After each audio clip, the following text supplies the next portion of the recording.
इतिहास गवाह है कि दुनिया के बड़े बड़े युद्ध हथियारों से नहीं बल्कि दृढ़ मनोबल और आत्मविश्वास से जीते गए हैं। नेपोलियन ने कहा था, सेना का मनोबल उसकी शारीरिक ताकत से 3 गुना ज़्यादा होता है। आज मैं आपको 1971 में भारत पाकिस्तान के एक ऐसे ही युद्ध के बारे में बताने वाला हूं,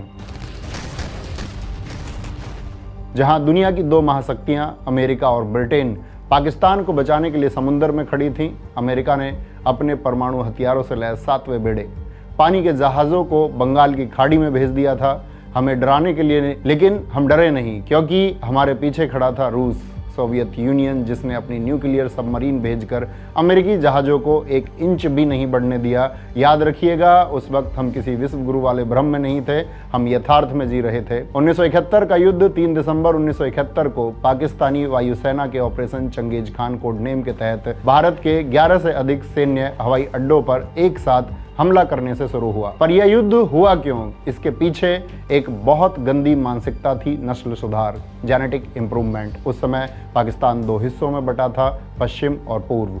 पश्चिमी पाकिस्तान वर्तमान पाकिस्तान के शासक और सेना जनरल, पूर्वी पाकिस्तान वर्तमान बांग्लादेश के लोगों को मुसलमान मानते ही नहीं थे। वो कहते थे कि ये लोग कीड़े मकोड़े की तरह काले छोटे कद के हिंदू कल्चर से प्रभावित हैं, क्योंकि यह उर्दू नहीं बांग्ला भाषा बोलते हैं। General Tikka Khan, butcher of Bengal जिसे कहा जाता है, उसने आदेश दिया था, मुझे इंसान नहीं जमीन चाहिए। जिसके बाद पश्चिमी पाकिस्तान ने ऑपरेशन सर्चलाइट, जो 25 मार्च 1971 को शुरू हुआ था। इसी ऑपरेशन के तहत पश्चिमी पाकिस्तान की सेना ने अपने ही देश के नागरिकों पर तोपें चलाई, तलवारों ने सरें काट दी। ढाका यूनिवर्सिटी के हॉस्टल्स में घुसकर छात्रों को लाइन में खड़ा करके गोलियों से भून दिया गया। और सबसे घिनौना सच यह है कि महिलाओं और बच्चियों के साथ रेप करने के लिए पाकिस्तानी सेना ने बाकायदा रेप कैंप्स बनाए थे और 3 से 4 लाख महिलाओं और बच्चियों के साथ रेप किया गया था। पाकिस्तानी सेना को आदेश दिया गया था कि बंगाली महिलाओं को गर्भवती करो ताकि पैदा होने वाली नस्ल शुद्ध पाकिस्तानी हो। गर्भ में पल रहे बच्चों को संगीनों से मार दिया गया। यह युद्ध नहीं था, यह नस्लकुशी जिनोसाइड था, क्योंकि लगभग 30 लाख मासूम लोगों की मौत बेवजह इस युद्ध में हुई थी। जब किसी तरह अपनी जान बचाकर लाखों शरणार्थी भारत आने लगे तो भारत की अर्थव्यवस्था चरमराने लगी। तब देश की कमान संभाल रही आयरन लेडी ने अमेरिका के राष्ट्रपति निक्सन की आंखों में आंखें डालकर कहा था, मैं रिफ्यूजी नहीं पालूंगी, मैं समस्या की जड़ मिटा दूंगी। ऐसे नेतृत्व को पॉलिटिकल विल, राजनीतिक इच्छा शक्ति कहते हैं। आज के दौर में जब हम कड़ी निंदा करके चुप हो जाते हैं, किसी सुपर पावर देश के दबाव में आकर दब जाते हैं, तब 1971 का युद्ध हमें आईना दिखाता है कि दुश्मन को घर में घुसकर कैसे मारा जाता है। उस समय सेना की कमान सैम मानेकशॉ के पास थी, वो जनरल जो सरकार को भी ना कहने की हिम्मत रखते थे। आपको पता होना चाहिए, दूसरे विश्व युद्ध में बर्मा के मोर्चे पर लड़ते हुए सैम मानेकशॉ के पेट में 9 गोलियां लगी थी, उनकी आंतें बुरी तरह घायल थीं। लेकिन जब डॉक्टर ने इलाज करते समय पूछा कि कैसे हुआ, तो सैम ने हंसते हुए कहा था, कुछ नहीं, एक खच्चर ने लात मार दी।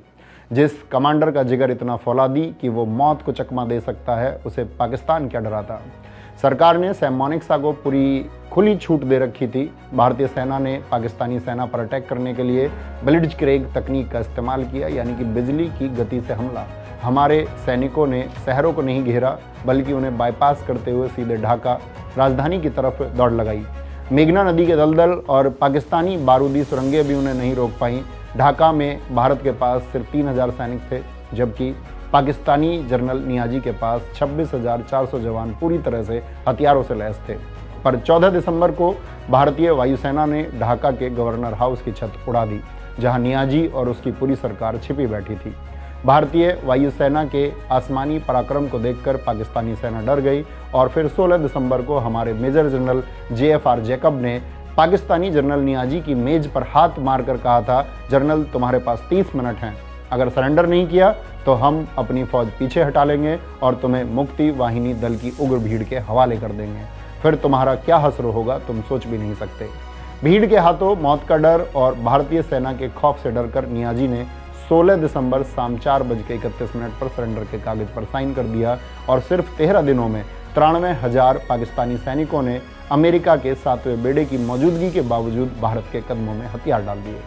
यह थी हमारे बाप दादाओं और उस समय के वीरों की कहानी। लेकिन साथियों, एक कड़वा सच आज भी चुभता है। इस युद्ध में लगभग 3900 भारतीय सैनिक शहीद हुए थे और लगभग 10,000 घायल हुए थे। हमारे वीर सैनिकों ने अपनी कुर्बानी देकर बांग्लादेश बनाया था, लेकिन आज वहां क्या हो रहा है? शेख हसीना देश छोड़कर भाग चुकी हैं, वहां हिंदुओं के घर जलाए जा रहे हैं, उन पर अत्याचार किया जा रहा है, वहां की जनता इंडिया आउट का नारा लगा रही है। यह हमारी विदेश नीति फॉरेन पॉलिसी की बहुत बड़ी विफलता है। क्यों? क्योंकि हमने बांग्लादेश की जनता से रिश्ता निभाने के बजाय वहाँ के सिर्फ एक नेता शेख हसीना पर सारा दाव लगा दिया। हमें लगा वो सत्ता में रहेंगी तो सब ठीक रहेगा। अब वो गई तो वहाँ की जनता हमें दुश्मन मान रही है।